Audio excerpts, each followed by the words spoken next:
Hello and welcome. सर्वांचं स्वागत आहे M1च्या PYQ सिरीजमध्ये. तर आज आपण आणखी क्वेश्चन सॉल्व करतो आहे कॉम्प्लेक्स नंबरचा. क्वेश्चन काय आहे की आपल्याला प्रूव्ह करायचं आहे की log of 1 plus iota tan alpha equals to log of sec alpha plus iota alpha. बघा क्वेश्चन काही डिफिकल्ट नाही आहे, फक्त तुम्हाला बेसिक लॉगची प्रॉपर्टी माहीत असायला पाहिजे. तर बघा सिम्पली आपण काय करूया की लेफ्ट हँड साईड घेऊ आपण. Let's take LHS. तो आहे आपला log of 1 plus iota times tan alpha. आता टॅन थिटा म्हणजे काय होतं तुम्हाला आठवत असेल. टॅन थिटा काय असते? Sine theta upon cos theta. आता कोणाला प्रश्न पडला असेल की सर तुम्ही sine theta upon cos theta का घेतलं. बघा आपल्या सोल्युशनमध्ये काय सेक अल्फा आहे. ठीक आहे, सेक अल्फा केव्हा मिळतो आपल्याला, जेव्हा आपण 1 आपण त्याला कॉस अल्फा करतो. म्हणजे आपल्या इक्वेशनमध्ये काय यायला पाहिजे, कॉस अल्फा यायला पाहिजे. तर मी आपण कॉस अल्फावर जाणार आहे ॲक्च्युली इथे. तर कॉस अल्फा काढण्यासाठी मला टॅनला काय कन्वर्ट करावं लागेल, कॉस अल्फामध्ये करावं लागेल. म्हणजे 1 plus iota times tan alpha म्हणजे काय झालं, sine alpha upon cos alpha. Right, एकदम सिम्पलचा क्वेश्चन आहे. थोडंसं लक्ष द्या फक्त. इक्वल्स टू लॉग ऑफ, याला क्रॉस मल्टिप्लाय करा, तुम्हाला मिळाला cos alpha plus i times sine alpha divided by cos alpha. Right.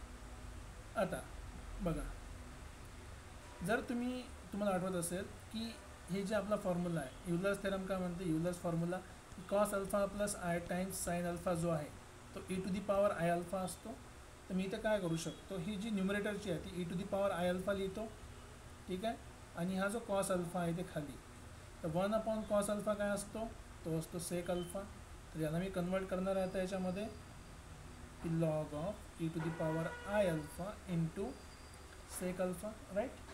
लॉगची प्रॉपर्टी काय म्हणते आपल्याला की जर log of m into n असेल तर आपण त्याला log of m plus log of n लिहू शकतो.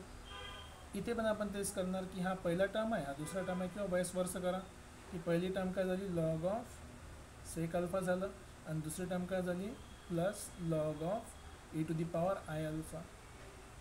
आणि लॉगच्याच प्रॉपर्टीनुसार लॉग आणि ई काय असते, आपसात एकमेकाची इन्व्हर्स फंक्शन आहे. याचा अर्थ की आपण त्याला आपसात कॅन्सल करू शकतो. तर आपल्याला बेसिकल काय मिळालं, log of sec alpha. Log आणि ई कॅन्सल झालं, बाकी करायला फक्त आय अल्फा.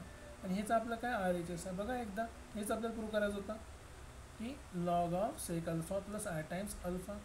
बघा तेच प्रूव्ह केलं आहे की log of sec alpha plus i times alpha.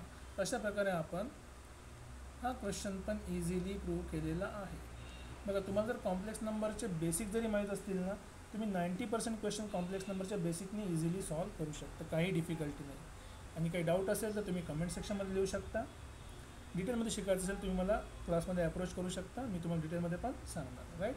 काही डाऊट असेल तर लिहत चला. भेटूया पुढच्या लेक्चरमध्ये परत नवीन क्वेश्चनसोबत.